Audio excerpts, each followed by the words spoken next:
relatos de la guerra se entretejen al tiempo que toman la forma del rostro de cada colombiano, que pide el cese de este flagelo con la esperanza de no repetir décadas de guerra en el país. Por los muertos, sobrevivientes y ajenos a esta guerra es necesario hacer memoria. ¿Cómo empezó la guerra en Colombia? La guerra en Colombia no empezó por la creación de las guerrillas. Entre 1956 y 1957, el periodo conocido como periodo de la violencia, la lucha entre el conservatismo y el liberalismo, arrojó en Colombia 54 guerras civiles. Tuvimos la oportunidad de hablar con el sargento del Ejército Nacional, José Vicente Urrea, quien compartió con nosotros algunas de sus experiencias dentro del conflicto como uno de los actores que han participado de la guerra. El significado y hablando de la parte del conflicto armado aquí en Colombia, esto es una problemática que lleva muchísimo tiempo, muchísimo tiempo. Hay cosas pues a favor, hay cosas en contra, hay, bueno, situaciones del mismo gobierno, de sus políticas, de sus mandatarios.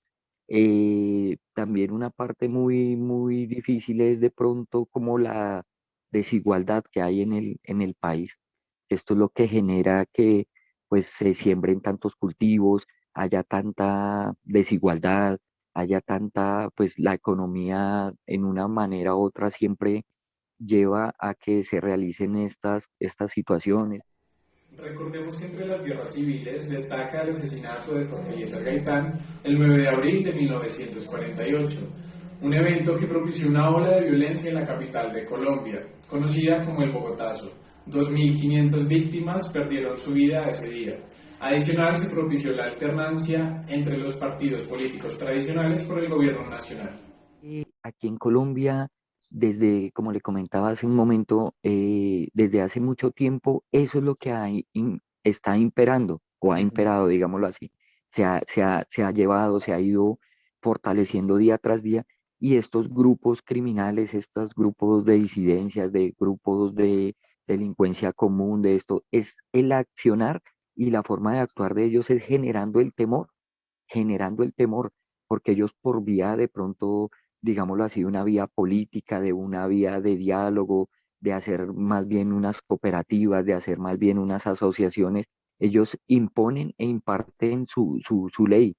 El que no está con ellos, pues lo matan, lo desaparecen. Bueno, tantas situaciones que usted como periodista sabe y ha vivido y conoce del tema del conflicto en Colombia, y esto también nos hace, pues, de una manera u otra, pues, afectarnos, afectar el surgimiento, el crecimiento de economías, de muchas situaciones, porque estos grupos llevan a cerrarse y a cerrar zonas donde lamentablemente la gente no puede ingresar, no pueden sacar sus productos, no pueden hacer pues su vida normal, sino tiene que ser siempre pues a la conveniencia de ellos, hacer lo que ellos quieren. Y para hacer eso, pues una manera de que le funcionen las cosas es por medio de los homicidios, de las desapariciones, de los secuestros, de los maltratos, de sembrar sus campos minados, sus cosas.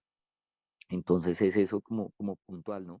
Con el surgimiento de las guerrillas, como las Fuerzas Armadas Revolucionarias de Colombia, FARC 1964, el Ejército de Liberación Nacional ELN 1965, el Ejército Popular de Liberación EPL 1966 y el Movimiento 19 de Abril M19 1973, y el afán para hacerles frente a la violencia se recrudeció con la aparición de grupos paramilitares, especialmente las Autodefensas Unidas de Colombia.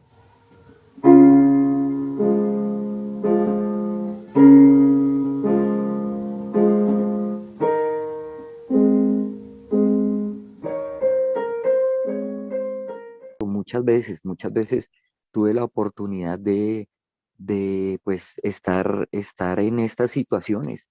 Son situaciones de pronto en la misma territorios de nuestro país, de aquí de Colombia, donde uno pues tuvo muchos encuentros y también hubieron pues días, operaciones difíciles, críticas, donde también hubieron pues muertos, donde hubieron gente que perdió alguna de sus extremidades, de sus estas de sus miembros del cuerpo.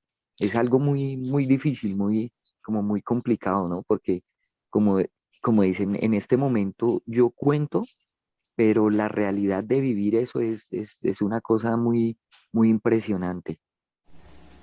Abrimos el primero de varias entregas sobre el conflicto, diálogos de memoria que nos ayudarán a entender y comprender mejor las diferentes perspectivas sobre el conflicto en Colombia. Los esperamos en la siguiente emisión. Gracias por su sintonía.